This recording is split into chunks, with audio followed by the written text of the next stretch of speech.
5 points très importants pour réussir 2026. C'est très important de me suivre jusqu'à la fin et Dieu nous fera du bien.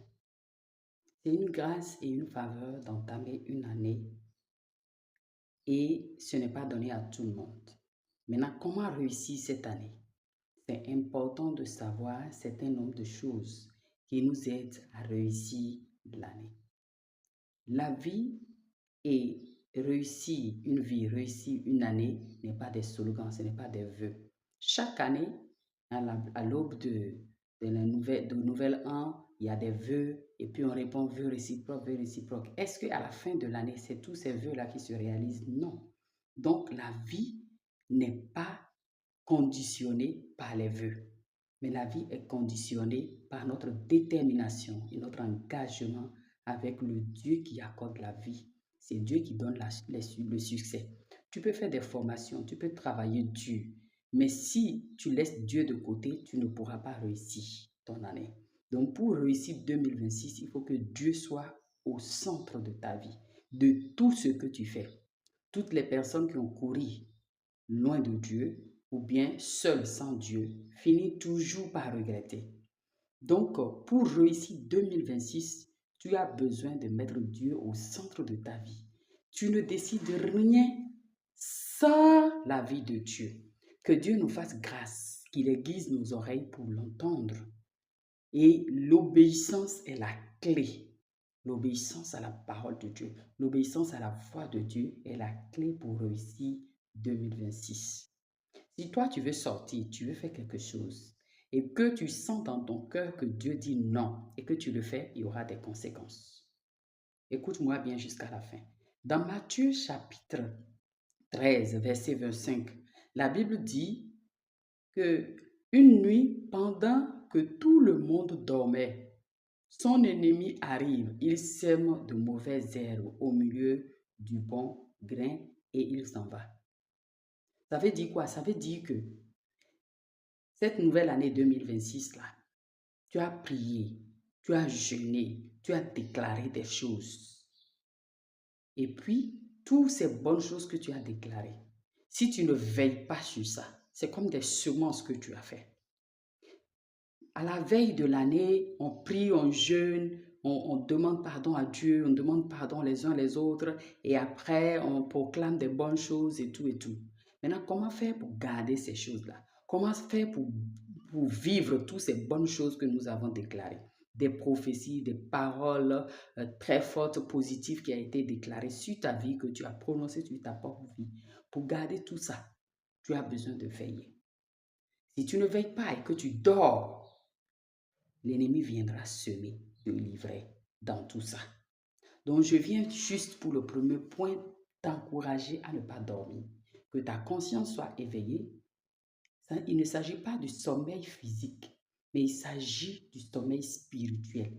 Le manque de veiller, d'être conscient des choses. Le manque de laisser aller les choses. De ne pas avoir une conscience éveillée. Et qu'est-ce qui éveille notre conscience? C'est la lumière de Dieu. C'est la parole de Dieu. Mais si tu es enfant de Dieu et que tu restes loin de Dieu, tu continues ta vie, tu continues ton chemin, tu continues par vivre comme tu vivais avant là, ça ne va pas marcher. Donc tu as besoin de t'accrocher à Dieu. Les hommes peuvent te trahir. Les circonstances de la vie peuvent aussi trahir, mais seul Dieu ne trahit pas. Pour que tu puisses tenir debout et être veillé dans ton esprit, être veillé dans ta conscience, être veillé dans tout ce que tu fais, tu as besoin de Dieu. Donc ne reste pas loin de Dieu. Garde ta vie spirituelle éveillée.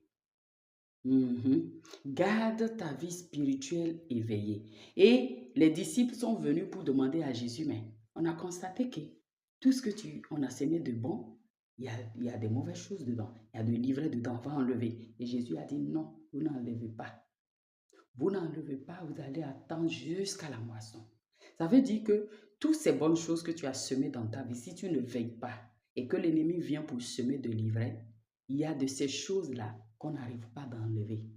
Il y a de ces choses, quand l'ennemi sème, c'est difficile de pouvoir garder et d'enlever, de reconnaître et d'enlever cela. Jésus a dit que non, ces gens de livret-là, on n'enlève pas, on laisse ça jusqu'à la moisson. Donc, pour ces débuts d'année, si tu prends ta bouche pour dire des paroles négatives, ou bien tu laisses les autres dire des paroles négatives sur ta vie, ça va être comme de livrets qui vont être semés dans ta vie.